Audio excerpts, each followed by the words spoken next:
আসসালামু আলাইকুম বন্ধুরা, আশা করি সবাই ভালো আছেন। যে যেখানে আছেন অনেকটা সুস্থ রয়েছেন, ভালো রয়েছেন।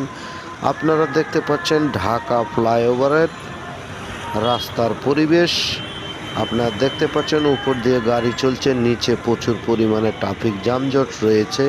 আপনারা দেখতে পাচ্ছেন আজ শবে বরাত, তাই প্রতিটা মুসলমান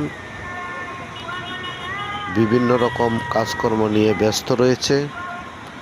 বাসায় গিয়ে নামাজ পড়ার চিন্তা ভাবনা রয়েছে অনেকের, কিন্তু ট্রাফিক যানজটে আটকা পড়ে আছে।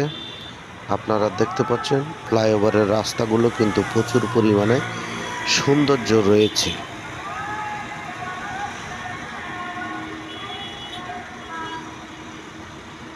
ফ্লাইওভারের উপরে কিন্তু ধুলাবালি একটু কম থাকে। চারিদিকে সবুজ গাছপালা দেখতে পাচ্ছেন, বিভিন্ন